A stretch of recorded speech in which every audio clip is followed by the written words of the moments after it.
Halo penonton, sebelumnya di zaman dahulu, Arab Saudi dikenal setidaknya karena dua hal, yaitu hamparan luas gurunnya dan terdapat tempat paling suci umat Islam.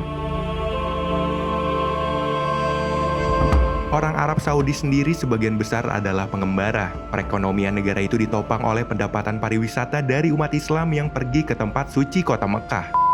In this land of great tradition, there arose a powerful leader who unified his 5.5 million people and set out to achieve a renaissance.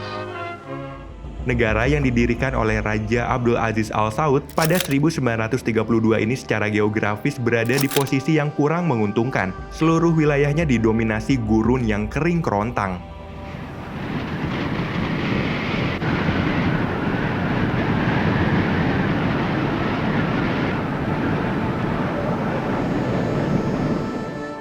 Kondisi ini membuat Arab Saudi sempat tercatat sebagai salah satu negara yang cukup miskin. Barulah pada tahun 1938, semua kehidupan di sana berubah total. Harta karun minyak ditemukan untuk pertama kalinya dan membuat kerajaan Arab Saudi kaya raya luar biasa.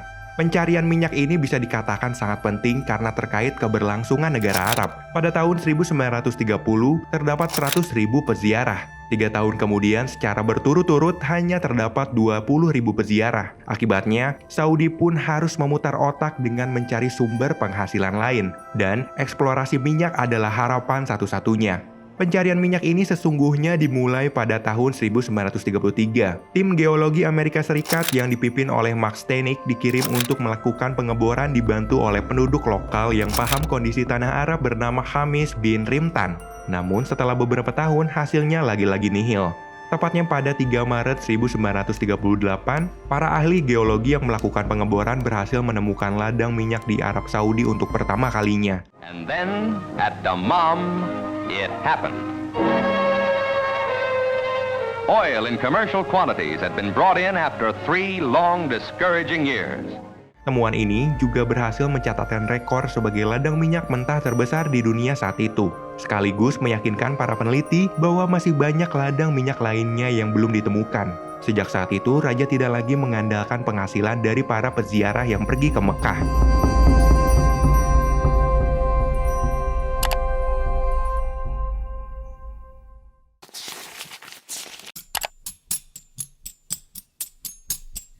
Sumber utama minyak di dunia modern terletak di wilayah yang biasa disebut dengan Timur Tengah. Mengapa Timur Tengah, terutama Arab, memiliki begitu banyak minyak? Dari mana semua itu berasal? Mengapa negara lain juga tidak memiliki cadangan minyak yang serupa?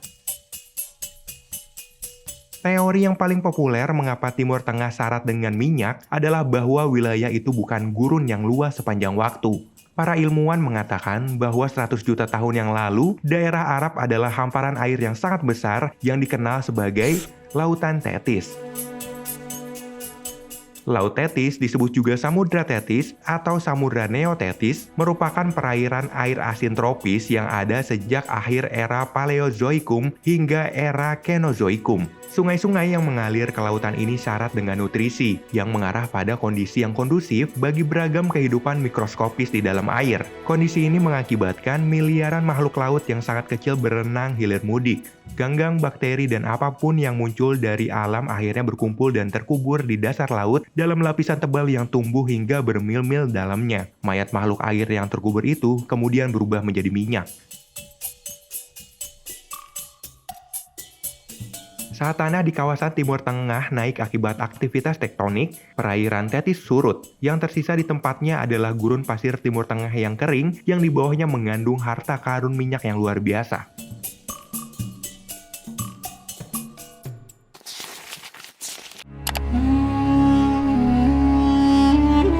Hampir bisa dipastikan Arab tidak akan sekaya sekarang apabila tidak ditemukan minyak. Arab adalah negara yang sangat luas. Mungkin di sana masih ada potensi alam lain yang bisa dijadikan pemasukan negara. Tapi sangat sulit membayangkan negara ini tanpa minyak. Pemerintahnya masih akan sangat memfokuskan pemasukan utama dari peziarah muslim.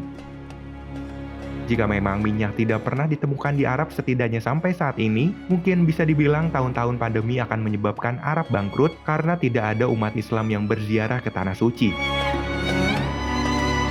Penduduk Arab masih akan menanam pohon kurma kemudian menjualnya atau mengonsumsinya pribadi. Zaman modern, aktivitas menanam kurma masih ada sesungguhnya. Tapi yang Mimin maksud adalah tidak ada variasi pekerjaan selain berdagang, bertani, dan beternak. Masyarakat Arab juga akan mengonsumsi daging dan susu hasil ternak sendiri, membuat pakaian, kemah, dan perabot dari bulu domba, lalu menjualnya jika keperluan pribadi dan keluarga sudah terpenuhi. Sumber daya alam minyak merupakan aspek yang memberikan pengaruh terhadap politik luar negeri Arab Saudi. Perdagangan minyak yang menguntungkan memungkinkan hubungan diplomatik yang erat antara Arab Saudi dengan Barat, serta Jepang, Cina, dan Asia Tenggara. Sebagian besar negara industri bergantung pada impor minyak bumi yang mana salah satunya dari Arab. Dan hal ini memungkinkan Arab Saudi memiliki peran yang sangat besar di beberapa negara dalam hal kebijakan luar negeri mereka. Jika tidak ada minyak melimpah di sana, kalian pasti bisa menyimpulkan bagaimana kondisi geopolitik Arab. Minyak tidak hanya memberikan kekuatan dari segi ekonomi, tapi juga politik. Kita juga tidak akan menemukan bangunan luar biasa megah dan mewah yang ada di sana. Ya, tentu saja. Penemuan minyak benar-benar merubah Arab Saudi menjadi seperti sekarang. Jika tidak, maka kondisinya berbalik dari apa yang terlihat.